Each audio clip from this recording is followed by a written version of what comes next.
Você sabia que nós já passamos por outras pandemias? E que tivemos até um presidente eleito morto?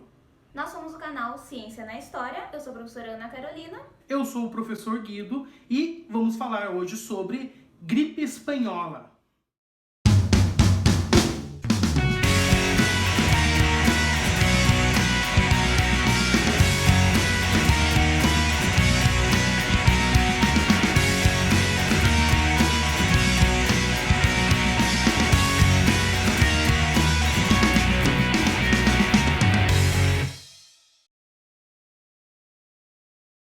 Ao longo da história da humanidade, nós já passamos por vários momentos de medo e apreensão, assim como o que nós estamos vivendo agora. Não diferente disso, nós tivemos então a gripe espanhola, que é o tema do vídeo de hoje. A gripe espanhola será uma doença que inicia em 1917, no contexto da Primeira Guerra Mundial, e recebe esse nome justamente porque a Espanha, o único país que não está em guerra nesse momento na Europa, é o único país que está noticiando sobre casos referente à gripe espanhola. Por isso ela recebe esse nome, o que não significa que apenas a Espanha terá casos com a gripe. A gripe espanhola se disseminou rapidamente por ser uma doença respiratória. Lembrando, ela é causada por um vírus, que na atual classificação não é considerado um ser vivo, mas que a partir do momento que uma partícula viral está dentro de uma célula hospedeira, ela passa então a ter um metabolismo. Um detalhe interessante. Então esse vírus, ele não foi identificado no momento, ele só foi identificado alguns anos depois e hoje nós classificamos ele dentro do grupo influenza, junto com a gripe comum e o H1N1, que nós também passamos por uma epidemia. Naquele momento, para identificar que era uma doença respiratória, então basicamente se olhavam os sintomas: coriza, mal-estar, um pouco de febre. A grande diferença foi que ela se disseminou rapidamente, pois esse vírus conseguiu afetar uma grande parte da população em um curto período de tempo.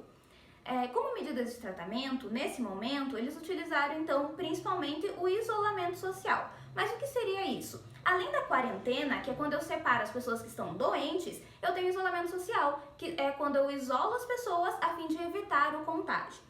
Lembrando, essa foi uma medida importantíssima, adotada principalmente na cidade de Nova York. Você sabia que teve até um prefeito de Nova York que proibiu o cumprimento próximo, o aperto de mão ou um abraço, agora era proibido, numa tentativa de reduzir em 50% o número de mortos. Mas qual a diferença entre pandemia e epidemia? A epidemia é quando eu tenho várias pessoas doentes numa mesma localidade. Por exemplo, eu tenho muitas pessoas doentes numa determinada capital de um determinado país. Na pandemia é quando eu tenho muitas pessoas doentes por uma mesma doença em todos os continentes. Teremos mais de 28 países afetados pela gripe espanhola e 20 milhões de mortes devido a ela. A gripe chega no Brasil em 1918 e aqui mata 20 mil pessoas, inclusive Rodrigues Alves, o presidente eleito brasileiro que morreu antes de assumir o cargo. A gripe espanhola ela acontece no contexto do finalzinho da Primeira Guerra Mundial, em 1917, e é justamente por isso que ela acaba se espalhando por todo o mundo. Em 1918, com o final da Primeira Guerra Mundial, muitos soldados infectados acabaram voltando para os seus países, não sabendo que estavam infectados, levaram consigo o vírus da gripe. Assim, contaminaram outras pessoas e gerou essa pandemia que conhecemos como a gripe espanhola. Agora imagine só, você tem a guerra de trincheiras dentro da Primeira Guerra Mundial, com péssimas condições sanitárias, é o elemento essencial para que esse vírus se espalhe por todos os participantes da Primeira Guerra Mundial. Então é o contexto excelente para que aconteça uma pandemia neste momento. A gripe espanhola ela surgiu inicialmente na América ou na Ásia e foi responsável pela metade das mortes da população esquimó e 5 milhões de hindus. Então, com essa gripe espanhola, essa grande pandemia que nós vivemos 102 anos atrás, nós podemos aprender principalmente sobre medidas sanitárias. Até esse momento, se sabia que era importante evitar o contato com pessoas doentes, mas por não conhecer quais eram os agentes transmissores, então o que era um vírus ou o que é uma bactéria, nesse momento ainda não se valorizava tanto as medidas de higiene. A partir da gripe espanhola, então, nós passamos a ter medidas mais rigorosas, principalmente nos ambientes hospitalares. Então, o uso de jalecos, de roupas especiais, luvas e máscaras. Além disso, a questão de saúde coletiva. Até esse momento não se sabia que era importante que todas as pessoas das cidades e dos países tomassem cuidados em relação às doenças. E que se eu não me preocupar com a minha saúde, com o meu local, eu posso contaminar uma série de outras pessoas que não necessariamente estavam doentes. Então, ter um cuidado pessoal para evitar o contágio de várias pessoas é extremamente importante. E esse é um conceito de saúde coletiva. Além disso, na medicina, a partir desse momento, nós tivemos um maior interesse em saber quem eram os agentes causadores de doenças. Até esse momento, com a invenção do microscópio, nós sabíamos apenas da existência das bactérias. E aí vocês já estudaram uma série de outras doenças causadas por bactérias.